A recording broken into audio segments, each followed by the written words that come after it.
புதிய தொழிற்சாலைகளை உருவாக்கணும்ன்ற முதன்மையான கோரிக்கையை இன்னைக்கு வைக்கிறோம். புதிய தொழிற்சாலைகளை உருவாக்கத்துக்கான எல்லா விதமான வசதிகள் இன்ஃப்ராஸ்ட்ரக்சர்ஸ் எல்லாம் நம்ம போல தங்கம் இல்லை. இன்னைக்கு பெங்களூர் நகரம் பார்த்தா மூச்சு விட முடியாம திணறு. எல்லா தொழிற்சாலைகளும் எல்லா ஜனங்களும் அங்க கிட்ட இந்த மாநிலத்துடைய ஜனத்தொகையில ஒரு 20% அந்த பெங்களூர்லயே போய் குவிஞ்சு கிடக்குறாங்க. இன்னைக்கு வெளியே வந்தாதான் இன்னைக்கு அந்த நகரத்தை கூட காப்பாற்ற முடியும். ஒரு ஈக்குவல் டெவலப்மெண்ட்டை இந்த மாநிலத்துல கொடுக்க முடியும். அந்த வகையில புதிய தொழிற்சாலைகளை உருவாக்கணும். கடந்த சில மாதங்களுக்கு முன்னாடி பிஎம்எல் பகுதியில் இருக்கக்கூடிய கிட்ட 987 ஏக்கரை கேஏடிபி கர்நாடகா இண்டஸ்ட்ரியல் டெவலப்மெண்ட் போர்டு கையகப்படுத்தி இருக்கிறாங்க. அங்க கையகப்படுத்திய பிறகு அந்த இடத்துல எந்த தொழிற்சாலையும் இது வரைக்கும் ஆரம்பிக்கப்படாத ஒரு சூழ்நிலை இன்னைக்கு வந்திருக்கு. இன்னைக்கு Bengaluru Chennai express highway, railway வசதிகள், தண்ணீர் வசதி, கரண்ட் வசதி எல்லாம் இருக்கக்கூடிய இந்த இடத்துல வேலை வாய்ப்புகளை உருவாக்கினாக்கா வேலை செய்ய உழைக்கிறதுக்கு ஆயிரக்கணக்கான இளைஞர்கள் தயாரா இருக்கிறாங்க. ஆனா வேலை வாய்ப்பை கொடுக்கறதுக்கு அரசு தயாரா கிடையாது. இதை உடனடியாக செய்யணும். ஒரு தொழிற்சாலை ஆரம்பிக்கப்பட்டதுனாக்கா அங்க வேலை வாய்ப்பு கிடைக்கும், அந்த தொழிலாளி கையில பணம் கிடைக்கும், அந்த தொழிலாளி மார்க்கெட்டுக்கு வருவோம், மார்க்கெட் அபிவிருத்தி ஆகும். அது மட்டும் இல்லாம விவசாயிங்க அவங்களுடைய உற்பத்தி பொருட்களை இங்க எடுத்துன்னு விவசாயிங்க இங்க விநியோகம் பண்ணலாம், வியாபாரம் பண்ணலாம். துணிக்கடியில வியாபாரம், காய்கறிங்க வியாபாரம், பால் உற்பத்தி செய்யக்கூடிய அந்த உற்பத்தியாளர்களுடைய உற்பத்தி விலை போகும், அதிகமான பால் விற்பனை ஆகும். இது மாதிரி அது ஒரு சஸ்டைன்டு எக்கனாமிக் குரோத்தா இருக்கும். ஆகவே புதிய தொழிற்சாலை அடிப்படை. அது கூடவே நாங்க என்ன சொல்றோம், மூடிய பிஜிஎம்எல் தொழிற்சாலை.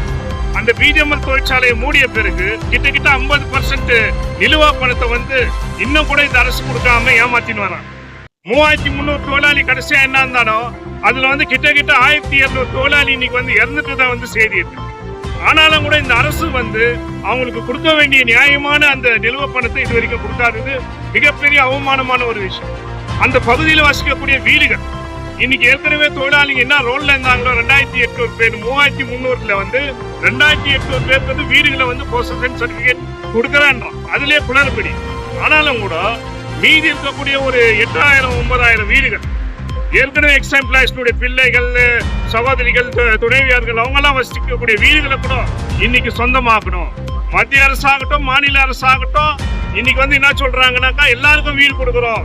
ஆனா கேரளத்துல கடந்த 5 வருஷத்துல 4.5 லட்சம் பேருக்கு இலவசமா வீடுகளை கட்டி கொடுத்துருக்கிறாங்க. இடம் மட்டும் கிடையாது. நாங்க இந்த பகுதியில என்ன கேட்கிறோம்னாக்கா நாங்க வசிக்கக்கூடிய இடத்தையே எங்களுக்கு கொடுத்துடுவோம். இன்னைக்கு பிஜிஎம்எல் பகுதியினுடைய மொத்தம் இருக்கக்கூடிய நிலப்பரப்பு 11 லட்சம் ஏக்கர் நிலம் இருக்கு, பூமி இருக்கு. 11 லட்சம் பிளஸ் ஏக்கர் பூமி இருக்கு. இதுல டொமஸ்டிக் பர்பஸ், அதாவது வீடு, school, office, RT office, police station, கோயிலுங்க, சர்ச்சுங்க, மாஸ்க் இதெல்லாம் சேர்த்தாக்கா 400 ஏக்கருக்கும் குறைவான இடத்துல தான் டொமஸ்டிக் பர்பஸ்க்கு மக்கள் வாழக்கூடிய இடம். அந்த 400 ஏக்கரை அந்த மக்களுக்காக கொடுக்கறதுக்கு ஏன் முடியாது? இந்த ஊருக்காக உழைச்ச அந்த உழைப்பாளி மக்கள் அவங்களுக்கான ஒரு வீடு, ஒரு நிலத்தை கொடுக்கறதுக்கு இந்த அரசு முன் வர வேண்டும். இதை பத்தி எல்லாம் யாரும் பேசுறதில்லை. இந்த ஊருடைய எம்எல்ஏ ஆகட்டும், எம்பிகளாகட்டும். இன்னைக்கு ஆஸ்திரேலியா ஸ்கீம், மற்ற ஸ்கீம்னு சொல்லிட்டு ஒரு 500 பேருக்கு இடம் கொடுக்குறாங்க. ஆனா லட்சக்கணக்கான அப்ளிகேஷன்ஸ் இருக்கு. அதே ஒரு வார்டுல வந்தாக்கா ஒரு 10 பேர் 20 பேர் கொடுக்குறாங்க. அதை கூட யாருக்கு கொடுக்குறாங்கன்னு பார்த்தா அங்க இருக்கக்கூடிய காங்கிரஸ் ஏஜென்ட்ஸுங்க என்ன இருக்கிறாங்களோ அவங்க ஆளுங்களை தேர்வு பண்ணி அவங்க மூலியமா இன்னைக்கு சைட்டுகளை கொடுக்கக்கூடிய ஒரு மோசடி நடந்தது. ஆனா ஒரு வார்டுல 800 வீடு இருக்குதுன்னா 10-20 பேருக்கு கொடுத்தா மற்றும் என்ன அந்த பகுதியில வசிக்கக்கூடிய பிஜிஎம்எல் பகுதியில் வசிக்கக்கூடியவங்களுக்கு அங்கேயே வீடு கொடுக்கும். கிராம பகுதியில நகர பகுதியில் இருக்கக்கூடிய ஏழை எளிய மக்களுக்கு கூட வீட்டு வசதி. அதே மாதிரி பிஎம்எல் தொழிற்சாலை இன்னைக்கு சிஐடியுடைய சிபிஎம்னுடைய தொடர் போராட்டத்தினால இன்னைக்கு தனியார் மையம் நிற்கப்பட்டது. ஆனா அங்க வேலை செய்யக்கூடிய கான்ட்ராக்ட் தொழிலாளி இன்னைக்கு அவனுடைய நிலைமை என்னன்னாக்கா 10,000 15,000 18,000 குறைந்த ஊதியத்துல இன்னைக்கு வேலை செய்யக்கூடிய நிலைமை. மிகப்பெரிய போராட்டம், 26 நாள் போராட்டம். அந்த போராட்டத்துல இந்த ஊருடைய எம்எல்ஏ, எம்பி, மத்திய அமைச்சர் குமாரசாமி எல்லாமே கூட போய் அந்த தொழிலாளிகளை காட்டி கொடுத்தாங்களே தவிர வேற எந்த உதவியும் பண்ணல. ஆனா இன்னைக்கு அங்க போராடக்கூடிய தொழிற்சங்கத்து மேலேயும் தொழிற்சங்க தலைவர் மேலேயும் தவறான குற்றச்சாட்டுகளை சொல்றானுங்களே தவிர, ஆனா அந்த போராட்டம் இவ்வளவு பெரிய போராட்டம், சரி அந்த தொழிற்சங்கம் தொழிலாளிகளுடைய போராட்டம் வெற்றி அடையலைன்னா இந்த ஊருடைய எம்பியோ, எம்எல்ஏவோ, மந்திரிகளும் போய் தீர்த்து வைங்க பார்க்கலாம், நாங்கெல்லாம் உங்க பின்னாடி வரோம். எதுவும் பண்றதுக்கு தயார் கிடையாது. ஆனா அந்த தொழிலாளிகளுடைய பிரச்சனையை தீர்க்க வைக்க தயார். எங்க வட இந்தியால இருந்து எத்தனை வரோம், நூற்றுக்கணக்கான அப்பாயின்மெண்ட் பண்றோம், ஹைகோர்ட்டை பரிந்துரை பண்றோம். அங்க வேலை செய்யக்கூடிய அந்த தொழிலாளிகளுக்கு வந்து நீ வேலையை கொடு, அவனுக்கு எல்லா விதமான டெக்னிக்கல் இதுவும் இருக்குது, ஆஸ்பெக்ட்ஸ் எல்லாம் இருக்குது, அவன் தகுதியானவன், அவனுக்கான வேலையை கொடு. ஆனா தயார் கிடையாது. இந்த கோரிக்கை கூட மார்க்சிஸ்ட் பார்ட்டி. இந்த ஊர்ல இருக்கக்கூடிய மிகப்பெரிய பிரச்சனை இன்னைக்கு என்னன்னா குடித்தண்ணீர் பிரச்சனை. இந்த குடித்தண்ணீர் 1905 பேத்மங்கல ரிசர்வாயர் உருவாக்கப்பட்டதை வந்து கோலார் தங்கவயல் நகரத்துக்கு வந்து குடித்தண்ணீர் விநியோகம் பண்ணணும்னு சொல்லி. ஆனா இன்னைக்கு என்ன நிலைமைனாக்கா, அங்க இருந்து அம்ருத் சிட்டின்ற ஒரு ஸ்கீம் உருவாக்குறாங்க. 140 கோடி ரூபாய் சென்ட்ரல் கவர்மெண்ட் ஃபண்ட். அதுல கிட்டத்தட்ட 69 கோடி ரூபாய் வந்து தண்ணீருக்காக ஒதுக்கப்பட்டாங்க. ஏற்கனவே இருந்த பைப் லைன், பத்மங்கலால இருந்து கேஜிஎஃப் வரக்கூடிய பைப் லைன் எல்லாத்தையும் திருடிட்டாங்க வாட்டர் போர்டுக்காரங்க. அதே என்ஜினியரும் சரி, அதை அவங்க சார்ந்தவங்களை இன்னைக்கு ஜெயில கூட போனாங்க. ஆனா இன்னைக்கு புதிய பைப் லைன் அமைத்து தண்ணீர் கிடையாது. தண்ணியா இல்லைனாக்கா அதே பேத்மங்கலால இன்னைக்கு வந்து காவேரி தண்ணி பெங்களூருக்கு, பெங்களூருடைய கழிவு தண்ணி கோலார் தங்கவயல் இருக்கா அப்படின்ற ஒரு கேள்வி இருக்கு. அங்க இருக்கக்கூடிய கழிவு தண்ணி எடுத்துட்டு வந்து இன்னைக்கு பேத்மங்கலா ஏரியில கலக்குறாங்க. இன்னைக்கு third phase treatment of water, 3வது கட்ட ஒரு சுத்திகரணம், சுத்தம் பண்ணக்கூடிய அந்த தண்ணீரை கொடுத்தாதான் மக்கள் வந்து பயன்பெறக்கூடிய ஒரு வகையில இருக்கு. இன்னைக்கு எலகால் ப்ராஜெக்ட் இங்க இருந்து 8 கிலோமீட்டர் மேல இருக்கு, பூதிக்கோட்டா பக்கத்தில். ஆனா இங்க இருந்து வேற வேற கோலார் மாவட்டத்தினுடைய பல்வேறு நகரங்கள் கொடுக்குறாங்க, 35 கிலோமீட்டர் தூரம் இருக்கக்கூடிய நகரத்துக்கு. ஆனா கோலார் தங்கவயலுக்கு அந்த தண்ணி கிடையாது. இதை எங்க பேசணும், அசம்பிளியில பேசணும். எம்பி இந்த விஷயத்தை எழுப்பணும், எம்எல்ஏ இந்த விஷயம் அசம்பிளியில பேசி அந்த திட்டத்துல வந்து கோலார் தங்கவயல சேர்க்கணும், குடி தண்ணீர் கொடுக்கணும். இன்னைக்கு ஆர்ஓ பிளான்ஸ் எல்லா மாடலையும் கிராமப்புறங்கள்ல நகரப்புறங்கள்ல மிகப்பெரிய ஒரு ஃப்ராட் இருக்கு. மத்திய அமைச்சர் அமித்ஷானுடைய பினாமியார் கூடிய ஸ்ரீராம் சிட்ஸ் அவங்க எடுத்திருக்கிறாங்க அந்த ப்ராஜெக்ட். கிட்டத்தட்ட 5-6 வருஷம் ஆச்சு அந்த ஆர்ஓ பிளான்ட் இது வரைக்கும் பைலட் வரல.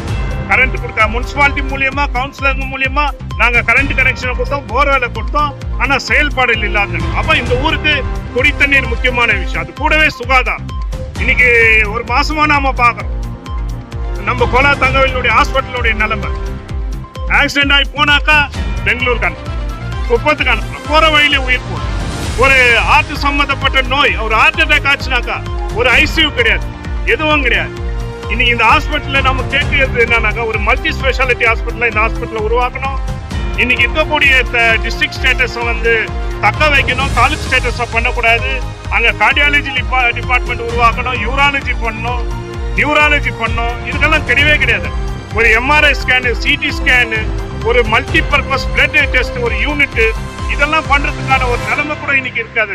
ஆகவே இதுவும் ஒரு முக்கியமான விஷயமா நாம இன்னைக்கு பேசுறோம். தினப்பயணிகள், இன்னைக்கு கோலார் தங்கவயலில் இருக்கக்கூடிய தினப்பயணிகளுடைய பிரச்சனை மிகப்பெரிய பிரச்சனை.